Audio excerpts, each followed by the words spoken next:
안녕하세요. 저는 지금 호주에서 키친 매니지먼트 요리 유학을 하고 있는 최창욱이라고 하고요. 처음에는 여기서 500을 홀 매니저를 시작으로 해서 현재는 커피 아이코닉에서 브런치를 담당하고 있습니다. 안녕하세요. 반갑습니다. 아, 반갑습니다.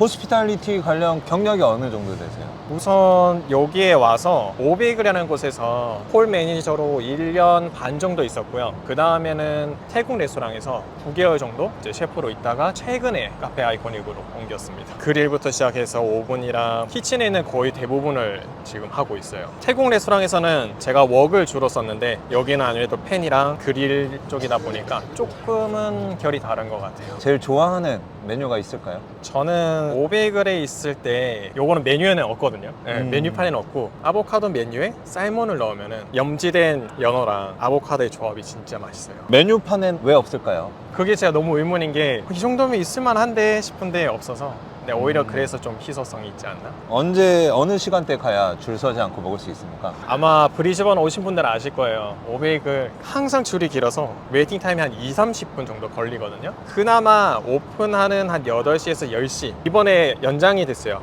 500은 3시부터 7시까지도 문을 연단 말이에요. 그때쯤 가면은 또 손님이 없어요. 그럼 500을에서 일하셨을 때 네. 아까 홀 매니저로 일하셨다고 했는데 네. 홀 매니저의 역할은 어떠셨어요? 많은 것을 배울 수 있던 기회였지 않나 라고 생각을 합니다. 첫 번째로 이제 직원들을 다 관리를 해야 되고, 두 번째로는 이제 커스터머 서비스, 만약에 컴플레인이 들어오면은 그걸 제가 영어로 이제 대응을 해야 되고, 그리고 매장에 전반적으로 스톡 체크라든지 그리고 본사랑 소통, 또 서플라이어랑도 소통을 해야 되다 보니까 정말 다양하게 평상시에는 배울 수 없는 그런 경험을 했지 않나. 그럼 실제 사장님처럼 운영 관리를 도맡아 하신 거네. 이렇게 말씀드리면 좀 그렇지만 그렇게 20-30분씩 기다려야 하는 바쁜 매장에 장단점이 있을 것 같아요. 장점이라고 한다면 이게 단점이 될 수도 있는데, 바쁘다 보니 많은 일들을 동시에 해야 돼요. 그러다 보니까 여러 스킬을 한 번에 배울 수 있다는 점, 그리고 어차피 키친이라는 곳은 많은 일들을 동시에 해야 되는 곳이거든요. 그래서 그 부분에 있어서 본인을 훈련할 수 있는 점,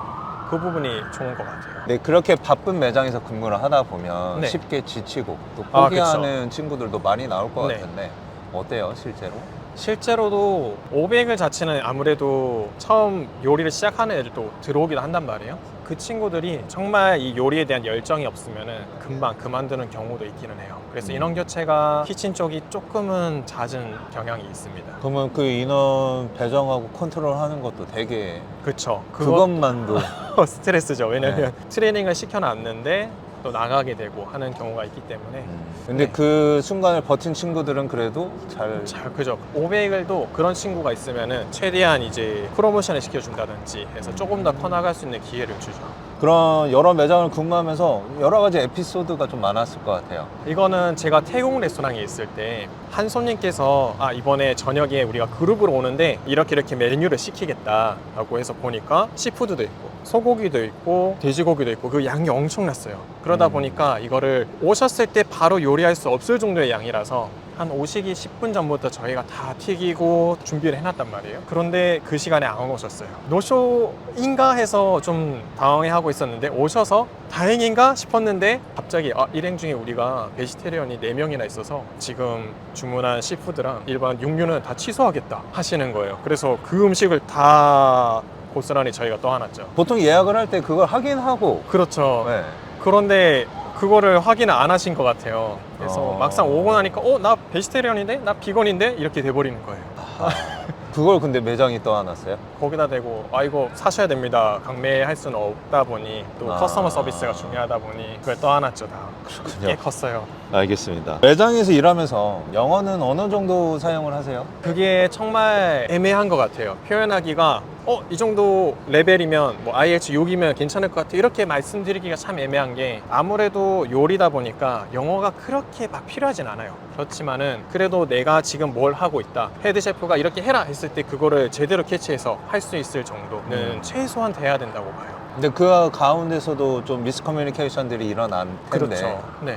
그럴 때는 어떻게 대처하시나요? 빠르게 사과하고 빠르게 다시 준비하고 욕 한번 먹고, 그래도 이제 그렇게 적응하다 보면, 왜냐면 여기는 또 인종이 국적이 다양하잖아요. 그러다 보니까 영어도 그 나라마다 다 다르죠. 조금씩 다르단 말이에요. 그래서 그걸 빨리 적응을 해서 캐치를 해나가야 되는데 생각보다 이 TT 안에서는 호주 억양은 나타나지 않는데 문제는 이제 한국 억양, 일본 억양 아니면은 또 저 인도 억양 다양하게 오다 보니까 정말 영어가 하나도 안 들렸어요. 그 부분이 제일 힘들었습니다.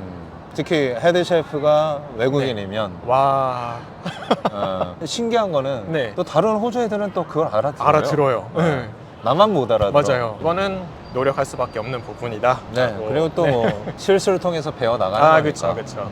호스피탈리티 현장에서 일하면서 아 이게 정말 현실이다라고 느꼈었던 부분. 또 한 가지는 이게 동료들도 다국적이지만 손님들도 다국적이에요. 그러다 보니까 음식 같은 경우도 한국에 있을 때는 한국인들의 이제 표준이라기엔 좀 뭐하지만 이 한국인들의 입맛에 맞춰서 만들면 되는데 여기는 그렇게 맞춰서 만들어 놓으면 예를 들어서 인도 사람들은 이거 너무 안 매운데 너무 단데 이렇게 컴플레인이 들어올 때도 있고 이 입맛 맞추기가 참 쉽지 않다. 그래요? 네, 가 있는 것 같아요. 호스피탈리티 업계에서 근무하기 위해 중요하다라고 생각해야 될 것이 무엇일까? 저는 크게 두 가지라고 봐요. 제가 원래는 다른 일을 하다가 요리로 오면서 느낀 거는 생각보다 요리가 멀티태스킹 능력이 정말 중요하다를 느꼈어요. 재료를 손질하면서 또 이것도 보고 있어야 되고 다른 것도 보고 있어야 되고 하는 게 많다 보니까 그거를 빨리빨리 인지하고 캐치할 수 있는 능력. 그리고 두 번째는 이 업무를 적응하고 나면은 사실은 메뉴가 크게 바뀌지 않는 이상은 반복되는 일상이란 말이에요. 그렇죠. 그러다 보면 어느 순간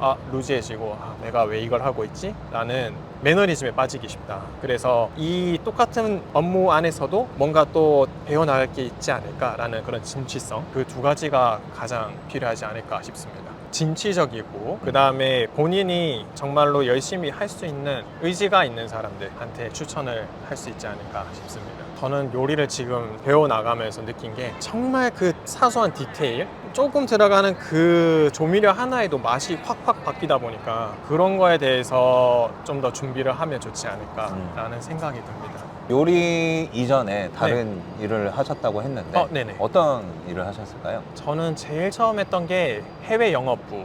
그 중에서 이제 중화권 담당이었고요. 그 다음에는 무역, 물류도 했었고, 그거에 관련돼서 무역 강의, 특강 같은 것도 나가고. 교수님이신 건가요? 그런 쪽은 아니고, 무역을 배우는 직업 학교가 있어요. 거기에서 이제 특강 같은 걸 진행을 했었고, 그리고 그 연장선으로 중고등학교에 가서 창업 진로 쪽으로 강의도 했었습니다. 그 정도면 상당히 능력 있고 잘 성장하고 계시던 네. 커리어인데 왜 요리로 전환을 하시게 된 걸까요? 저는 사실 어렸을 때부터 저만의 사업을 하고 싶었거든요.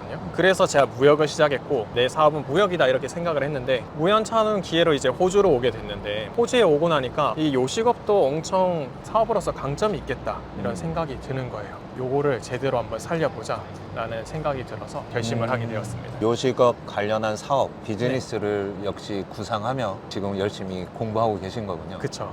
그래서 그냥 제가 단순히 요리를 뭐 유튜브로 배우거나 책으로 배우는 게 아니라 학교를 이제 가려고 했던 것도 그 이유 중에 하나였습니다.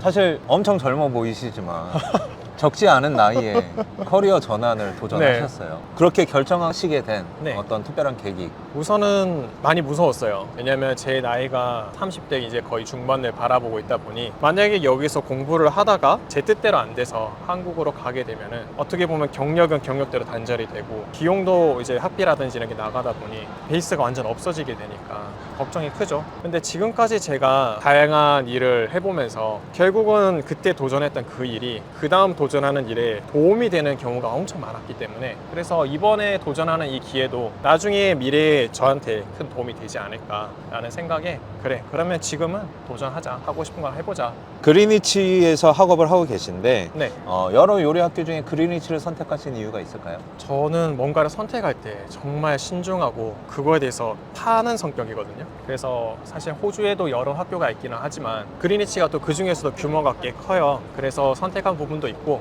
그리고 그리니치 이전에 세로라고 하는 요리 전문 학교가 있었어요. 그 학교와 그리니치가 지금 합쳐져서 그리니치가 모든 걸 담당하고 있는데 그러다 보니 아무래도 전문성을 좀 더 키울 수 있지 않을까라는 생각에 이 학교를 선택하게 되었습니다. 현재 그리니치에서 1년 이상 학업을 하신 상황이고 네. 현재 매니지먼트 부분 배우고 계신데 네. 어떻게 실제 도움이 되실까요? 이제 키친에서 일을 하다 보면 요리뿐만 아니고 이 재료들을 어떻게 활용을 하고 이 재료들의 비용을 어떻게 관리를 해야 되는 것도 중요한 부분이라고 생각을 해요. 후기일 때에는 딱히 그게 신경이 안 쓰이겠지만 본인도 성장을 해서 수셰프가 되고 헤드셰프가 되면 당연히 고려를 해야 되는 부분이고 사실 현장에선 배우기 어렵단 말이에요. 그래서 학교에서 그런 부분을 열심히 배우고 있습니다. 학교 입학할 때 자체 테스트로도 입학 조건을 충족할 수 있는데 네. 굳이 영어 점수를 만드셨어요. 특별한 이유가 있었을까요? 사실은 나이가 좀 있다 보니까 아무래도 불리한 점도 있었고 하필 제가 신청하는 때부터 비자의 거절률이 좀 많이 올라가기 시작했어요. 그러다 보니까 저는 정말 내가 준비된 사람이다 라는 거를 보여주고 싶었고 그래서 이제 아무래도 점수가 있으면은 좀 더 그게 어플이 되지 않을까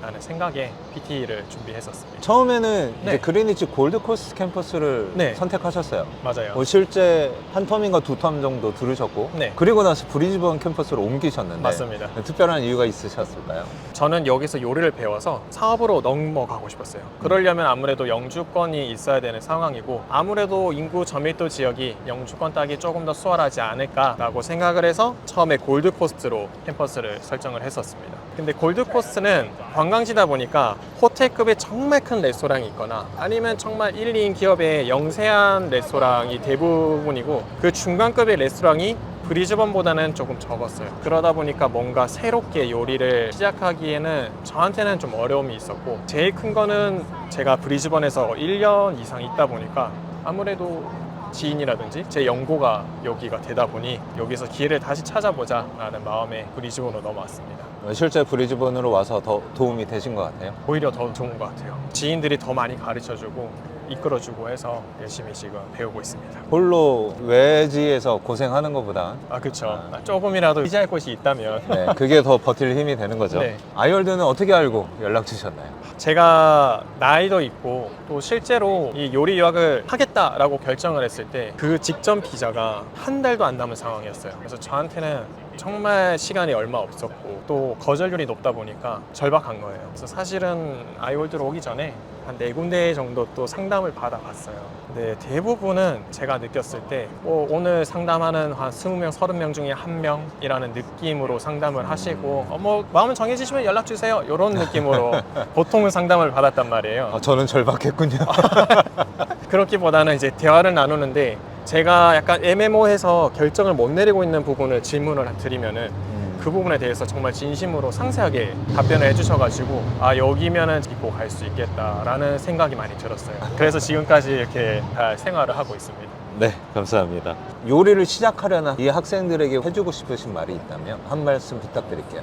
지금 이 영상을 여기까지 보신 분들이라면은 저는 크게 걱정을 안 해요. 왜냐면 여기까지 보셨다는 거는 여기 말고도 다른 영상을 정말 수없이 많이 찾아보고 요리 유학에 있어서 진심으로 생각을 하시는 분들이라 저는 보거든요. 그래서 어떤 힘든 일이 있더라도 잘 극복해내실 거라고 생각을 하고 그 대신 아무래도 해외에서 생활하는 게 외로움도 올 수도 있고 또 금전적으로 힘든 부분도 있을 수 있고 한국에서는 쉽게 해결할 수 있는 부분을 여기서는 정말 해결이 안 되는 경우도 있어요. 그런 부분에 있어서 조금 더 마음을 다잡고 오면은 여기 생활이 좀 더 쉬워지지 않을까 생각을 합니다. 오늘 인터뷰 응해주셔서 너무 감사드리고요. 오늘 여기까지 하고 마치겠습니다. 네. 감사합니다. 감사합니다.